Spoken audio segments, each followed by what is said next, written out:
를 했어요. 가장 궁금한 건 이 음성 대화 어떻게 입수했느냐거든요. 예, 뭐 자세한 입수 경로에 대해서는 말씀드리기가 좀 곤란하지만 저희가 입수한 것은 최순실 씨의 가장 가까운 지인으로부터 제보를 받아서 제보를 받았나요? 예, 그렇습니다. 제보를 받아서 녹음 테이프를 입수하게 됐습니다. 그런데 궁금한 것이 음성을 들으면은 최순실 씨랑 박근혜 대통령과 목소리가 흡사하다는 것은 알겠지만 지금 음질 상태가 그렇게 좋지는 않아 보이는데 두 사람이 맞다라는 거 어떻게 지금 확인을 했나요? 예, 우선 먼저 저희가 입수한 녹음 테이프를 제가 직접 가지고 나왔는데요. 그렇군요. 예, 이 테이프가 굉장히 작군요. 예, 네. 굉장히 작고 지금 보시는 것처럼 지금은 사용하지 않는 과거에 아주 오래전에 사용했던 녹음 테이프입니다. 그러다 보니까 다소 좀 그 음질 상태도 좋지 네. 않았고 저희가 들었을 때 박근혜 대통령과 최순실 씨의 목소리로 추정되는 목소리들이 담겨 있는 건 사실이었지만 네. 보도하려면은 좀 더 과학적인 검증이 필요하다고 생각을 했습니다. 그래서 자신의 신원을 밝히기를 원하지 않는 국내 최고의 소리 전문가에게 네. 해당 그 음성의 성문 분석을 의뢰했습니다. 네. 간단하게 성문 분석 방식을 좀 말씀드리자면은 아이벡터라고 하는 네.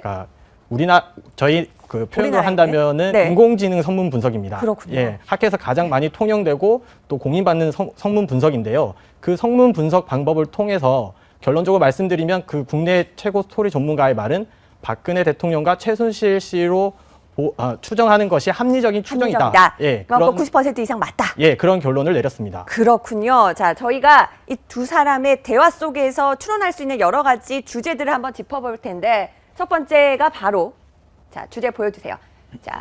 17년 전부터 대장은 최순실 씨였다. 그럴까요? 바로 박근혜 의원님이라고 얘기하지만 뭔가 느낌은 달랐습니다. 먼저 첫 번째 목소리부터 들으시겠습니다.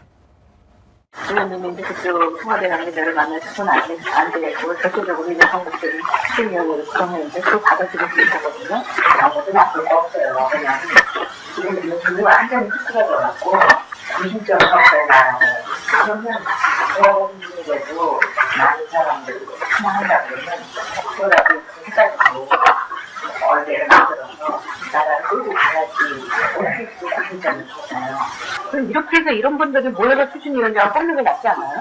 그렇게는 안 하려면 승부를 가지고 힘들도 그냥 얼굴로 씨가 들어와 오셨는데 대답을 안 하시는 거예요. 정부하고 그래서 바로 이렇게 취한다고 들어보세요. 그쪽에도 좀 나겠어요. 지금 대화 내용 들으셨는데요. 정미경 의원님 보면 의원님이라고 부르긴 하는데 청와대 관계자 만나지 마시고요. 이러면서 뭔가 좀 분위기는 좀 다르게 느껴집니다. 일단은 보통 이제 의원실에서 의원하고 이제 그 보좌관들하고 회의할 때요. 그러니까 주도적으로 지금 그 보좌관이 막 앞장서서 얘기하는 것 같은 그냥 느낌이에요. 여기까지는. 네. 근데 이제 우리가 되게 어려워해요. 사실 비서들이. 그러니까 국회의원 생활도 하셨고 보좌관들과의 관계를 하셨잖아요. 되게 어려워하기 때문에 사실 적극적으로 국회의원이 얘기할 때 그걸 막 앞장서서 말하거나 중간에 말 끊거나 사실 이러기는 보통 되게 그러게는 좀 안 하거든요. 그러니까 조금 이거 보면은 그 전에 또 관계가 뭐였는지 모르겠지만 굉장히 어려워하질 않아요. 최순실 씨가 박근혜 당시 국회의원을 전혀 어려워하지 않아요. 되게 예외적인 상황이라고 사실 볼 수 있는데 갑자기 생각난 게 뭐냐면 지난번에 고영태 씨가 언론에서 2014년도에 그 새누리당 전당대회 때 서청원을 밀라고 박근혜 대통령한테 얘기하는 걸 들었다 그러잖아요. 네, 인터뷰에서 그런 얘기를 그때 했죠. 마치 지시하는 것 같은 느낌이었다. 아마 이런 느낌이었던 것 같다는 생각이 듭니다. 그렇군요. 예. 이현정 의원님, 1999년입니다.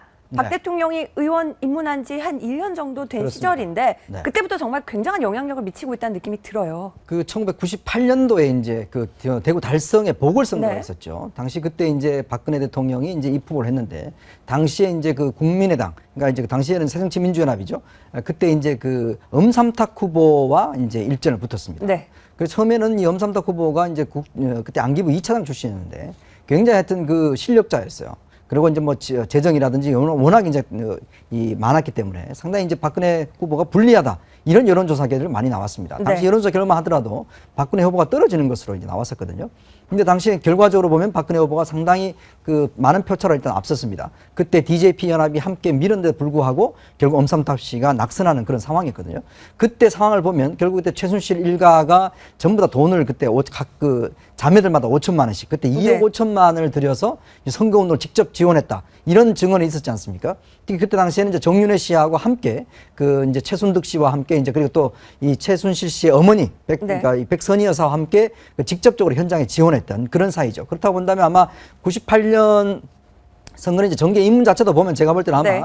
이미 그 전부터 좀 꿈이 있었고 그런 것들이 있다가 이제 98년도에 처음으로 정계를 입문했고 바로 입문 이제 당선되자마자 그 성과를 얻어서 한나라당 부총재가 됩니다. 그러니까 저 당시에는 결국 이제 그 한나라당 부총재로서 했던 것이고 그때 이제 가장 중요한 이슈가 뭐였냐면 김대중 대통령이 그때 취임하면서 약속했던 박정희 기념관 문제. 이제 그게 이제 지금 현안으로 떠올라 있었죠.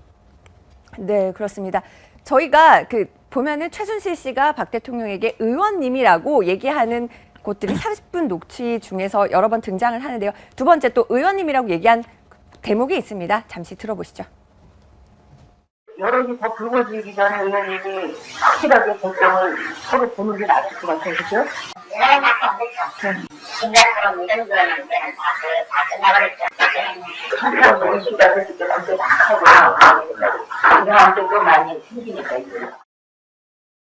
여기서도요 보면요, 박준 그렇죠? 변호사. 예. 자, 여론 불거지기 전에 확실하게 의원님이 결정하시라. 뭔가 계속 떠밉니다. 그러니까 사실은 의원 초임 의원이긴 하지만 국회의원의 위상이라는 게 있지 않습니까? 그러다 보면 국회의원이 글쎄요 누구한테 지시를 받는다 그런 모습이 상당히 좀 어색하기도 하고요.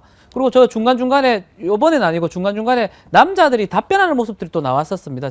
그 지난 그 싱크에 그 남자들 답변하는 것도 박근혜 의원한테 답변하기보다는 최순실 씨한테 보고하는 그런 느낌이 보이고 어떤 결정이 뭐 지금 내용 자체가 막 좀 음질 같은 거 하고 또 상황을 정확히 알 수는 없지만 내용 자체가 보고 자체를 최순실 씨가 받고 그냥 박근혜 의원 당시 의원은 조금 의견을 제시하면 그 의견을 조금 최순실 씨가 조율한다는 느낌을 좀 받는 거거든요. 네. 그렇다면 국회의원 뭐 지금도 국회의원이 뭐 지위가 상당하지만 그 당시에 보좌관 내지 보좌관 아닌 상황이라고 봤을 때 네. 보좌관 이상이 아니었나 최순실 씨 역할이. 그래서 뭐 지금 어떤 보좌관 이상이 아니라 의원님보다도 뒤에서 좀 더. 그렇죠. 의원님하고 같거나 네. 아니면 최소한 의원님의 결정을 어떻게 보면 좌지우지할 수 있는 그런 어떤 뉘앙스의 목소리가 지금 느껴질 수가 있습니다. 네.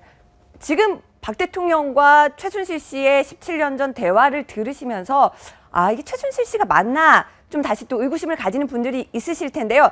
최근에 박영선 의원이 최순실 씨 최근 녹취록을 공개했었죠. 17년 전의 목소리 그리고 최근에 공개된 목소리 한번 비교해서 다시 들어보시겠습니다. 10년에 그냥 힘이 있어야지.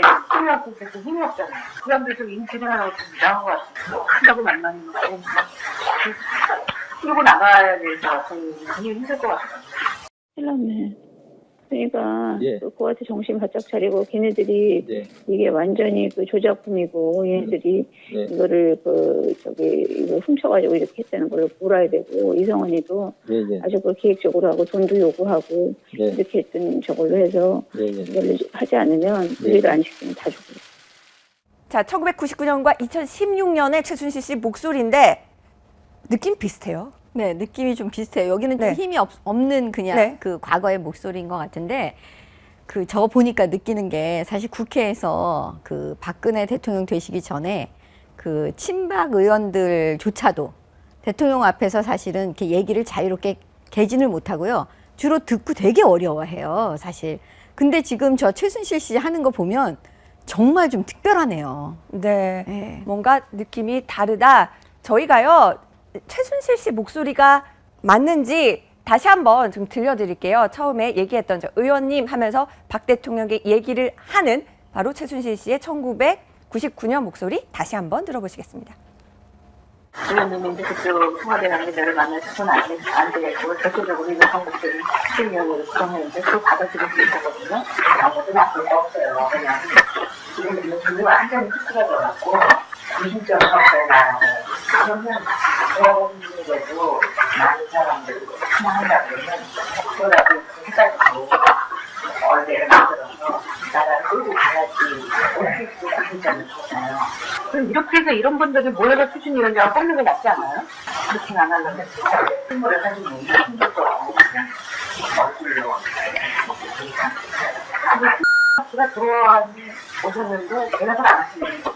정부하고 그래서 바로 이렇게 취한다고 했는데 들어보세요. 그렇다고 좀 알겠어요.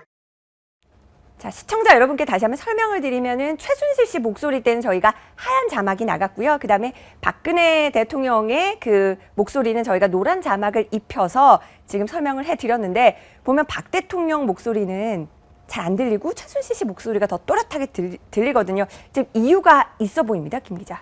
예, 저희가 그 소리 전문가에게 이 성문 분석을 의뢰할 때 네. 또 이 그 환경이 녹취된 환경이라든지 기타 이제 소리를 통해서 얻을 수 있는 정보들도 추가로 받았는데 그 소리 전문가에 따르면은 해당 녹취를 하는 그 녹음 테이프가 박근혜 대통령보다는 좀 떨어진 그리고 최순실 씨보다는 가까운 곳에 위치하고 있다라고 일단은 그러니까 녹음기가 아마도 최순실 씨 근처에 있었을 것이다. 예, 그렇습니다. 또 하나 궁금한 게요. 보면 육회 좀 드시라고 하는 네.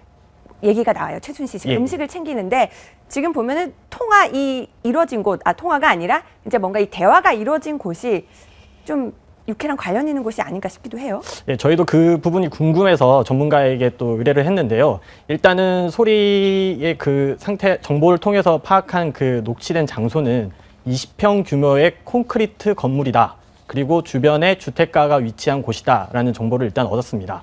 그리고 방금 말씀하신 것처럼 녹취에 들어있는 내용 중에 육회를 드시라 이런 내용이 있었는데 그런 것들을 통해서 추론해 볼 때 아마 음식점에서 뭔가 회의를 하면서 녹취가 된 것이 아닌가 저희는 일단 추정을 하고 있습니다. 네, 또 하나는요. 이현정 위원님 네. 얘기를 쭉 들어보면은요. 최순실 씨는 굉장히 지시가 빨라요. 말이 그렇죠. 말이 굉장히 빠르죠. 속도가 빠른데 박 대통령은 천천히 답변을 네. 하거든요. 원래 그 박근혜 대통령 스타일입니다. 인터뷰도 예전에 많이 그렇죠. 했었잖아요. 제가 인터뷰할 때도 보면 네. 박근혜 스타일이 그렇게 말을 빨리 하시지 않아요. 그러니까 말을 천천히 하고 좀 작은 목소리로 이야기를 하고 말의 높낮이가 그게 없습니다. 그러다 보니까 이제 말 자체가 그렇게 길지가 않고 근데 지금 최순실을 보면은 상당히 이제 속사포 같이 말을 쏟아내면서 굉장히 힘이 있는 목소리로 이야기를 하거든요. 근데 대신 박 대통령은 그냥 이제 그거에 대한 대응 차원에서 이야기를 하는데 저 녹음만 들으면 사실은 최순실 씨가 어떤 좀 CEO 같고 밑에 박근혜 대통령이 무슨 뭐 상무나 이 정도 되는 사람 같은 그런 관계로 이제 비출 수가 있거든요. 그만큼 상하 관계가 저 뭐 대화에서는 상당히 바뀌고 있다는 걸 좀 느낄 수가 있죠. 즉 모든 대화를 최순실 씨가 주도해 나가고 박근혜 대통령이 그냥 거기서 대응하는 형태 이런 걸로 이따 본다면 저게 지금 보면 한 17년 전의 관계 아니겠습니까? 자 그러면 그 뒤에 결국은 최순실 씨가 대통령도 하고 뭐 등등 해서 다 했지 않습니까? 그렇다면 그 뒤에 여러 가지 우리가 상황들을 보면 상당히 적극적으로 어떤 대통령에 대해서 개입을 했던 그런 것들을 좀 추정할 수 있는 상황이죠. 네. 저희가 조금 전에 녹음 소개해드린 대목들에서 지금 오타가 있어서 바로 잡습니다. 여론이 더 불거지기 전에 자 바로 잡자 확실하게 결정을 보는 게 어떠냐 이렇게 지금 박 대통령에게 지금 계속 뭔가 결정을 그러니까 이게 강요하는 겉으로 봤을 때는 의견을 묻는 것처럼 들을 수 있지만 사실은 보면 지시 톤으로 보는 게 맞는 것 같아요. 그러니까 중간중간에 박근혜 대통령 당시 박근혜 의원이 얘기를 하는 도중에도 말이 끊기는 게 있거든요. 끊기고 막 정확하게 어떤 내용이 오갔는지는 우리가 정확하게 알 수는 없지만 어떤 의혹하고자 하는 말을 이렇게 끊어버리고 최순실 씨가 원하는 대로 이끌어가는 느낌이거든요. 그렇기 때문에 의원님이라고 호칭만 이제 극존칭을 이렇게 하고 나머지 어떤 대화의 주도를 하는 사람은 최순실 씨로 보이고 박근혜 대통령이 끼어드는 모습은 곧 끊기는 모습을 봤을 때는 주로 최순실이 이거를 주재하고 어떤 통제하고 있는 상황이 아닌가 이렇게 추측이 가능한 그런 상황입니다. 네. 그러니까 저 상황을 조금 제가 설명을 드려보면 저때 상황이 어떤 데냐면 이제 1997년도 대선 때 그때 이제 그 김대중 대통령이 박정희 대통령의 이제 기념관을 건립을 하겠다. 네. 왜냐하면 이제 TK 민심을 고려해서 그런 공약을 내겁니다. 그 다음에 이제 DJP 정권이 들어섰죠. 이제 98년도에 들어섰는데 이제 그 공약 이행에 대한 문제가 생겼어요. 그러니까 98년도에 박근혜 대통령이 이제 4월 그 재보궐선거를 통해서 들어오면서 그때부터 시작해서 이제 그럼 박정희 기념관을 어떻게 할 것이냐 이 문제가 불거집니다. 그래서 1999년 5월 달에 그때서부터야 처음으로 이 문제가 이제 시작이 됩니다. 그렇군요. 99년도 5월 달에 이 문제에 대한 이제 추진위원회를 그럼 어떻게 설립을 할 것이냐, 장소를 어디로 할 것이냐, 그 다음에 자금을 어떻게 조달할 것이냐 이런 복잡한 문제가 있는데 지금 여기서 나오는 건 뭐냐면 처음에 위원회를 어떻게 건설할 것이냐 이 문제입니다. 그러니까 당시에 보면 아무래도 이제 최종적으로는 신윤학 씨가 당시에 전 부총리가 위원장을 하고 네. 그다음에 DJP 연합에서 권노각 고문, 그다음에 이용희 부총재, 그다음에 작년에도 한 명 해서 그렇게 해서 즉 정권 차원에서 어떤 광범위한 위원회가 구성이 됩니다. 이제 그게 2000년도에 구성이 된 것이거든요. 그러니까 여기서 보면은 그 사업 자체가 이제 좀 지지부진하고 잘 이행이 안 되는 그런 상황에서 아마 박근혜 대통령이 이게 나라의 중심도 없고 이게 뭐냐 빨리 좀 이거 추진해야 되지 않느냐. 네. 그래서 이제 그런 것들에 관련해서 대화가 오고 왔던 이제 그런 상황으로 좀 그렇군요. 이해하시면 될 것 같습니다. 그래서 바로 1999년 6월쯤에 지금 녹음이 된 것으로 추정이 되는데 어제 채널A가 단독으로 보도한 것에 따르면 박근혜 대통령의 남동생이죠. 박지만 씨가 지인에게 이런 얘기를 했다는 거예요. 최순실 씨가 박 대통령 앞에서는 식모 같은 사람이었는데 그런데 지금 저 대화를 들으면 식모 같은 행동이었을까라는 의구심이 들어요. 제가 볼 때는 그 박지만 씨는 그 예를 들어서 뭐 음식 챙겨주고 네. 그런 장면만 보고 아마 그렇게 얘기를 한 것 같은데 제가 이게 17년 전이라면요. 그러면 17년간 저렇게 최순실 씨는 박근혜 대통령하고 저렇게 대화하는 방식으로 대화를 한 거잖아요. 그럼 지금 국정농단이라는 거는 어떻게 보면 필연적이라는 생각이 들어요. 그 예, 이게 특검에서- 우연이 아니고 아, 그렇군요. 그냥 지금 박근혜 대통령 변호인들이 네. 특검에 제출하거나 아마 검찰 측에 얘기한 거는 대부분 이런 내용이거든요. 뭐냐면 의견을 그냥 제시한 것에 불과하고 그것을 박근혜 대통령이 채택한 거다 이렇게 얘기했는데 지금 17년 전에 나와 있는 저 정도라면 네. 지금 계속된 그런 관계가 있었잖아요. 그럼 이게 대부분은 뭐냐면 막 지시하는 거잖아요. 자기의 의견을 강요하고 있잖아요. 그럼 대부분 그냥 박근혜 대통령 수용하는 거. 네. 이렇기 때문에 지금 변호인들이 얘기하는 그 의견서와 맞지 않는 사실 이건 또 증거 자료일 수도 있네요. 네.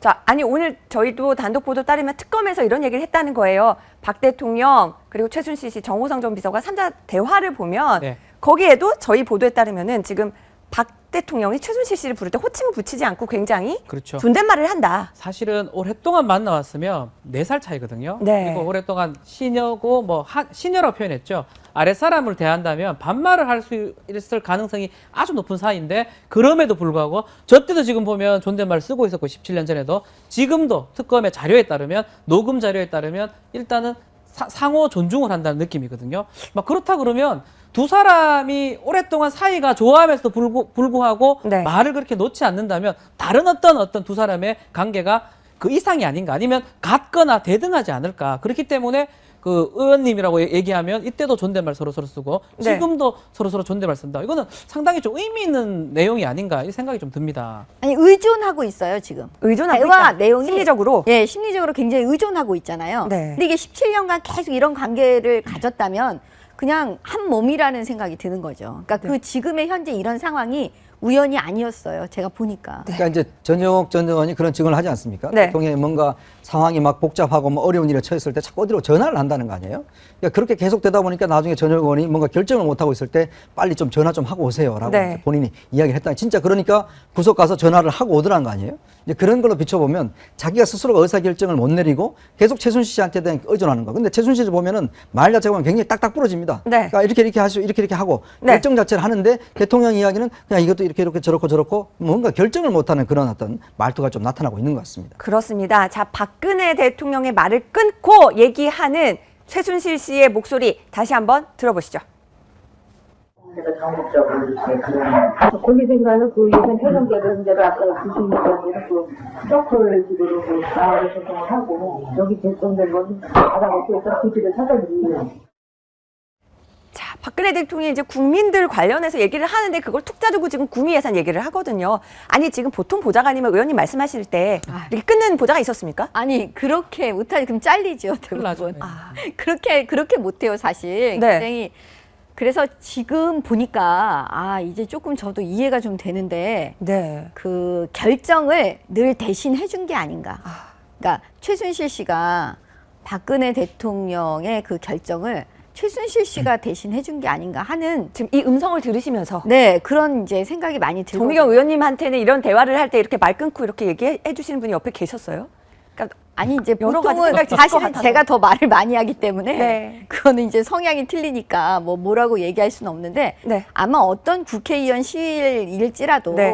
그 보좌관이 다 국회의원 너무나 어려워하기 때문에 네. 중간에 막 의원이 얘기하는데 중간에 끊고 들어오는 거는 사실은 거의 불가능한 일이죠. 그러니까 네. 여기 지금 보면 구미에 뭐 하자 이런 얘기 네. 나오지 않습니까? 이게 왜 그러냐면 당시에 이제 박정희 대통령 기념관을 이제 구미에 거기 이제 생가에 하느냐 아니면 서울 쪽에 하느냐 그다음에 서울 쪽에 하더라도 어느 쪽에 하느냐 예를 네. 들어서 광화문 쪽에 하느냐 그러니까요. 용산 쪽에 하느냐 아니면